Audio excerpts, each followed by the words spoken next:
Miarahaba antsika rehetra, miarahaba ihany koa ny tantalo sy tsiry izay solo-tena ny tarika ola-dady. Mankasitraka anareo nanaiky ny fanasana.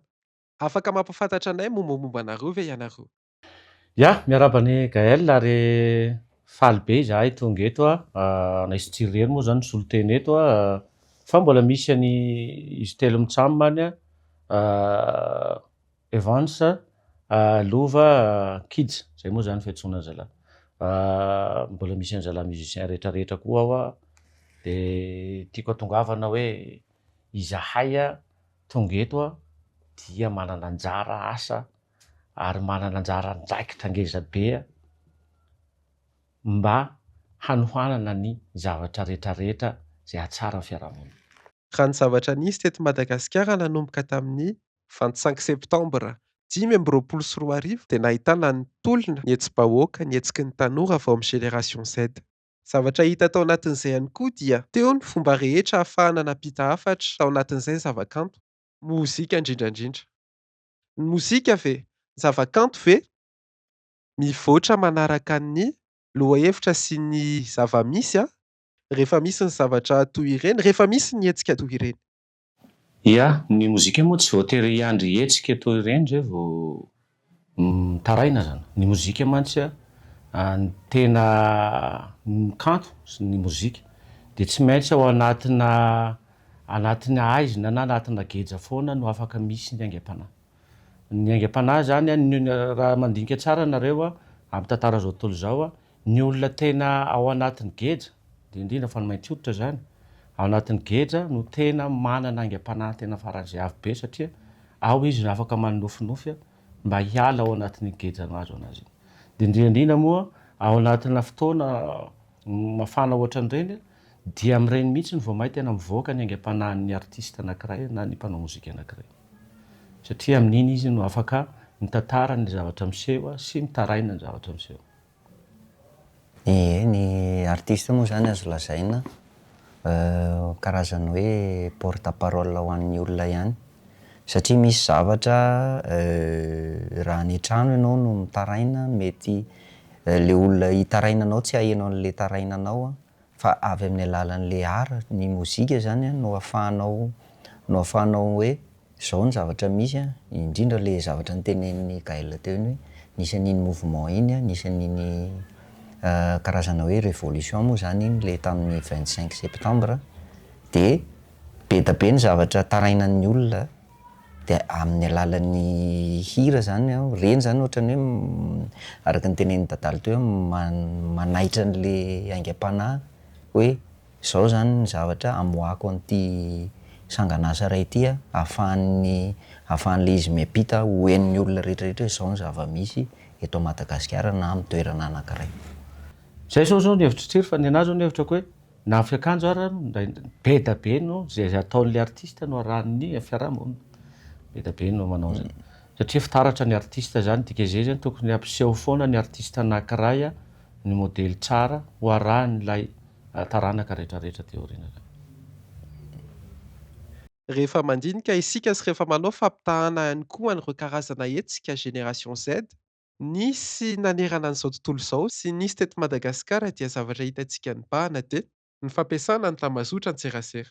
Nisy abaka zany ny forona na teny an-kianja na teo amin'ny tambazotra an-tserasera. Manao ahoana indray ny fipetraky ny mozika, ny zavakanto tao anatin'izay abaka izay ary ahoana ny fomba ahafahanareo mampiasa tambazotra an-tserasera mba ahafahana nampita hafatra tao anatin'izay. Ny tarika moa manana page zany zay ola-dady Madagasikara ao amin'ny Facebook de iny zany tena iny koa anisan'ny tena ohatran'ny hoe nafaingana be an'le information tao anatin'le zava-nitranga teto Madagasikara satria samy naneho hevitra amin'ny alalan'iny daholo zany satria ny olona rehetrarehetra efa connecté daholo efa samy manana compte Facebook daholo. Ao ary ny tena hoe malaky kokoa ny information ao anatin'le Facebook de noho ny fisiany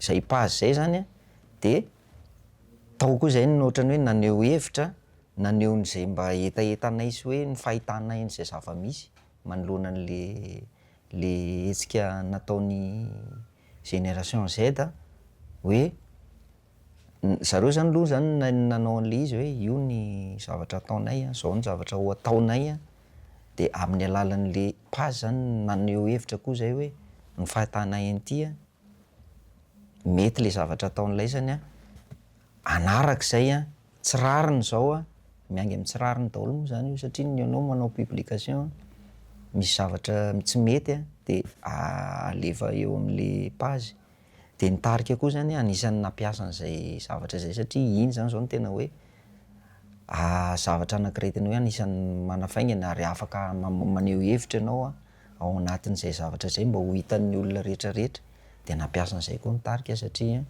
zay moa ny zavatra mandeha am'izao sy ny hoe surtout tanora le kirakira le izy tanora no tena mahita an'le izy de nampiasa koa zay nampiasa le page. Misy ny zavakanto hoentina hitaritana olona de misy ny zavakanto koa hoentina hampisainana olona. Anatina toe-draharaha toy ny hetsy-bahoaka sy indrindra ihany koa anatin'ny fampitana hafatra ho anareo mpanakanto hatraiza ny fetrany?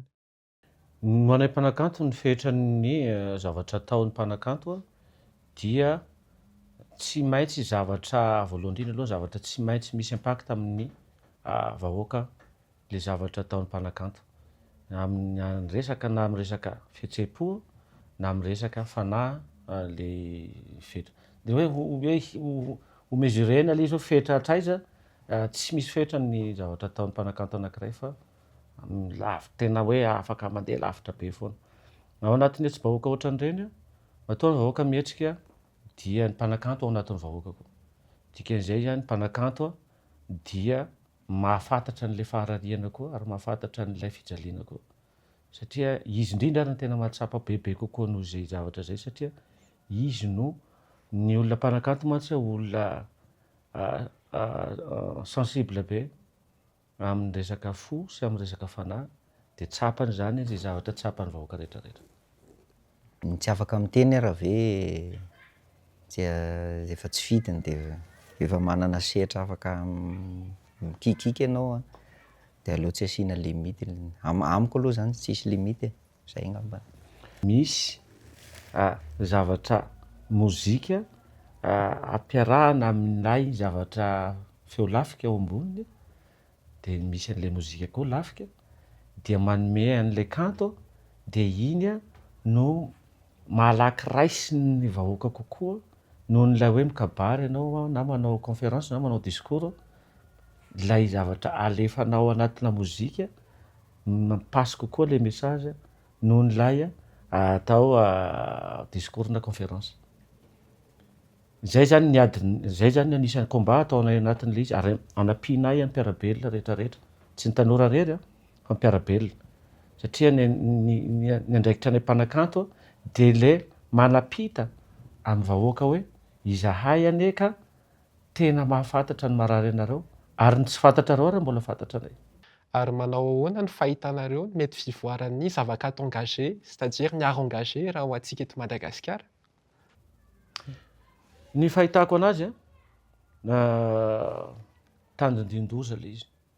Tandrindin-doza ny art engagé ny eto Madagasikara indrindrandrindra satria lasa voabahana bebe kokoa n'ilay mozika, le rivotry ny mozika vahiny ny rivotry ny mozika malagasy eto Madagasikara. Satria lasa nirona bebe kokoa any amin'ilay fanatontoloana ny mozika malagasy de lasa adino ilay tena fototra ary le niaingana amin'le hoe mampisy fanahy tokony hisy fanahy ny Madagasikara foana ny mozika malagasy. D'après n'le zavatra nisy teo mba tsy ho an'ny artiste manokana zany tsy tokony hoe asia atao s'intègre be amina mouvement politique ny artiste anankiray na roa na telo na tsy haiko satria lasa fangaro le izy, lasa fitaovana entina ohatran'ny hoe hisarian'olona fotsiny zany fa tsy le tena le programme an'asa no hoe aseho fa lasa ohatran'ny resaka manifestation lasa nofinofo ny tanora zany sy ny mpanao ara sisany zavatra miseho eto Madagasikara satria potika daholo mihitsy ny rehetrarehetra, hosoloana teknôlôjia daholo ny rehetrarehetra, potika maha-olona tandin-doza aloha amin'ny fahitako azy tandin-doza ny aran-gazety eto Madagasikara. Mankasitraka anareo mirahalahy nanaiky an'izay fanasana izay ary nizara ihany koa an'izay fomba fijery rehetra izay. Misaotra betsaka antsika rehetra ihany koa nanaraka hatramin'ny farany. Mandram-peo nandray ary tompoko. Mankasitraka anao, mankasitraka ny mpanaraka ny fandarana izay ataonareo. Mahafinaritra be ilay fandarana. Ny tena araraoto kely isaorako tena ngeza be dia ireo tanora Gen Z izay tena hoe nanova ny tantara Madagasikara ary nanova ny toe-tsainy ny malagasy rehetrarehetra. Tsy voatery ho tianao fa hajao fotsiny. Zay ilay izy. Sahoe safanana diplôma, manana diplôma roa ambanoana, fanovanana zafoana, ny faty vao miaona. Na koa hoe tsy fampiana solaisa, ny manana solaisa roa ambataisa, fa ny mody samy raika, fiaigna ny toy efa mafaisa.